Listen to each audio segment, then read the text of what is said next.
Welcome to the Good Grief Believer podcast. This is a podcast dedicated to the belief that it is possible for grief to be a transformative process, and that we come to a place of compassion for others and understand that at any time people around us may be dealing with really difficult experiences or circumstances. Today I asked my husband Michael to join me to have a brief discussion about the benefit of making new memories after a significant loss. This was prompted by my discussion with my friend Brianna, who was diagnosed a few years ago with ALS. ALS, which is also known as Lou Gehrig's disease, is a debilitating condition in which the nerves that tell your muscles to move gradually become unable to transfer signals from the brain. And eventually a person experiences muscle weakness and paralysis.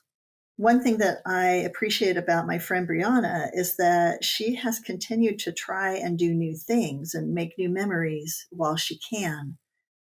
This made me want to share some of the things that I did after my husband Steve passed away in 2021 that helped me work through my grief. And one of these things was to make some new memories with my kids.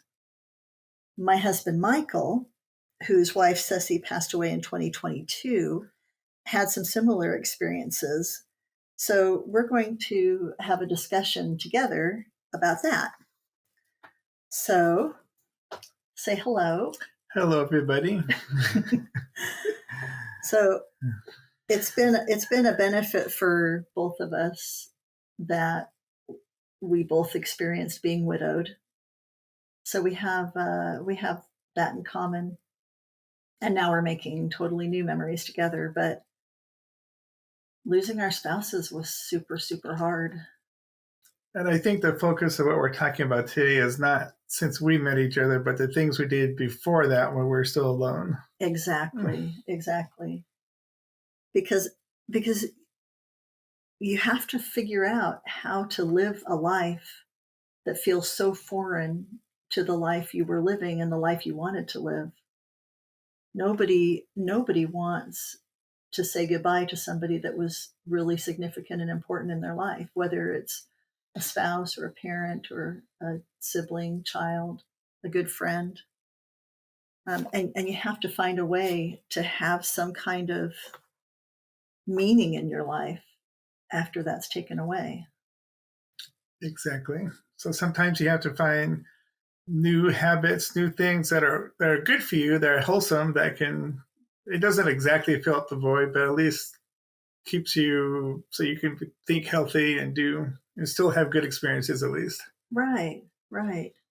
Yeah, because sometimes when you do things that you used to do with your spouse, for example, or with your family, and your spouse isn't there anymore, it can be almost more painful because you're so distracted by thinking about this feels so strange to not have them here. Right? Right. I mean, a lot of things are going to feel that way. So if you're always doing the exact same things you did before, it's going to be hard to, I'm not sure the right way to say it, but it'd be hard to, you're not moving on, but it'd be hard to just get on with your life, I guess. It might be the right way to say it. Yeah.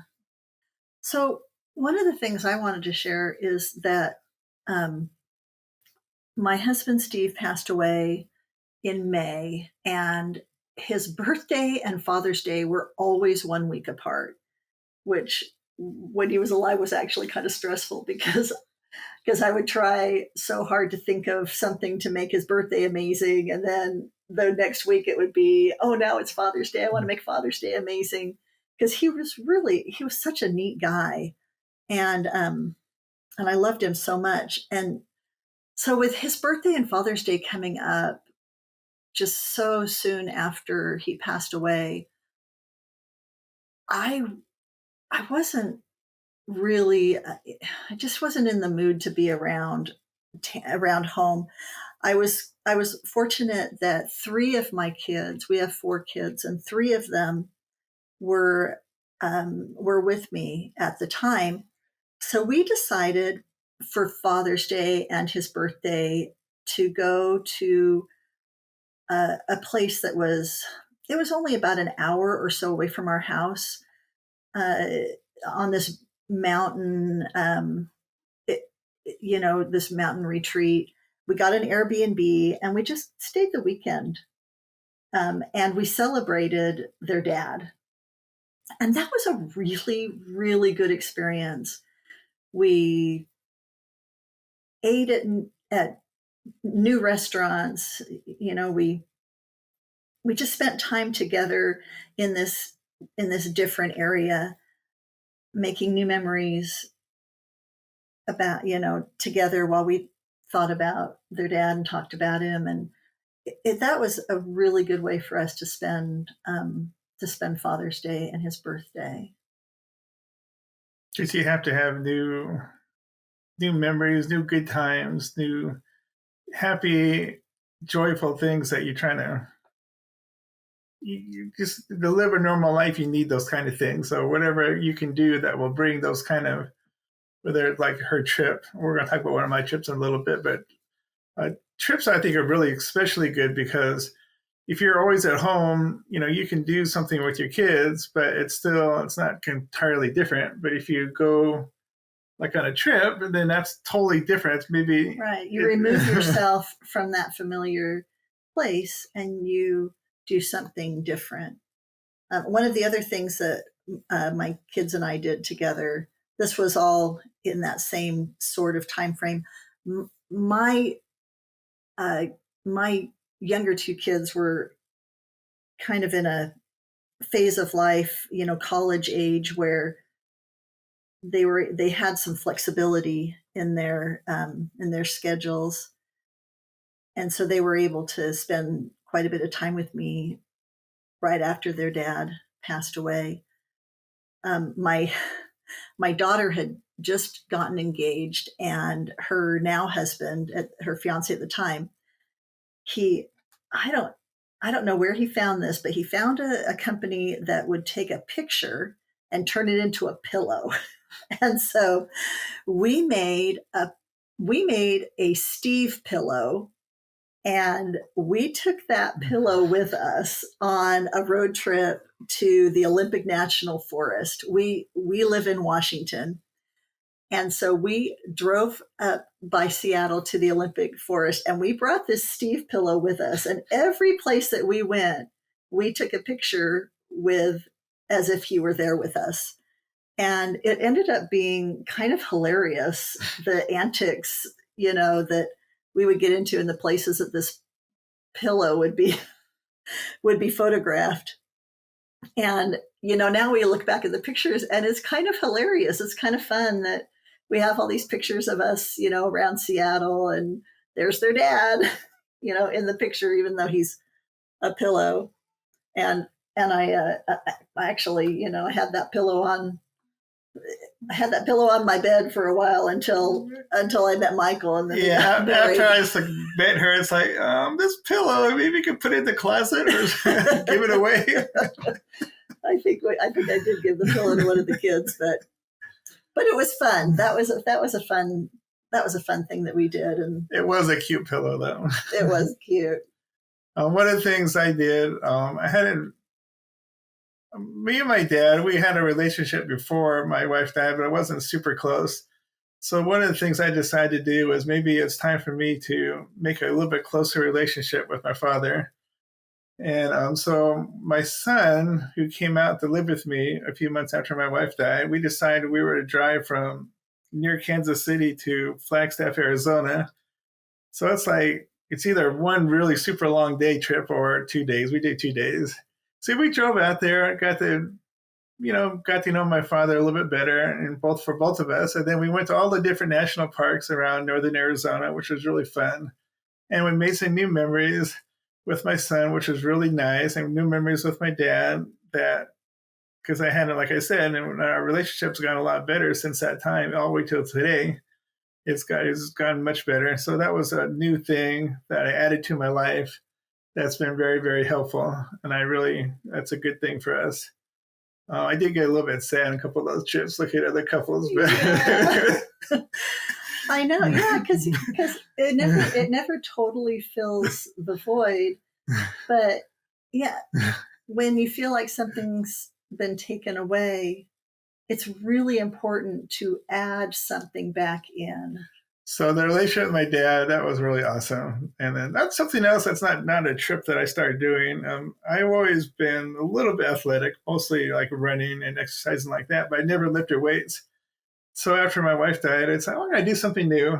So I started going to the gym, and I'm still doing that to today. And it was a good coping mechanism for me. I'm creating new memories. I look in the mirror and I'm looking better. It's just something, it's Yeah, fun. yeah, exactly.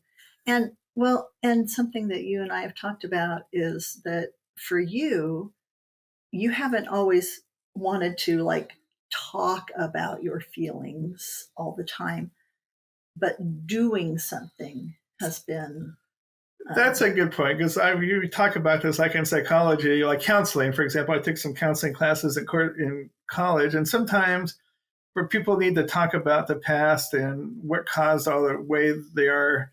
But for other people like myself, it's not about what happened. I don't concentrate on what happened with her. I always remember it, but my way of coping with it is what can I do in the present that'll help me cope well and not worry about so much the causes. But everyone's different, so I'm not saying that's right for everyone, but that's right for me.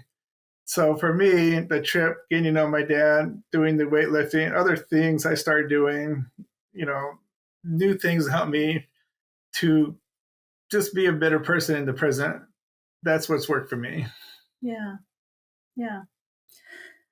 So we have some ideas of things that a person could do. Um, Learn to paint, take a watercolor class. Find out that you have an affinity for a skill. You could learn an instrument, That's true. right? Um, Brianna, after she was diagnosed with ALS, she actually took Italian classes for a while. She got a tutor and was learning Italian, which is so cool.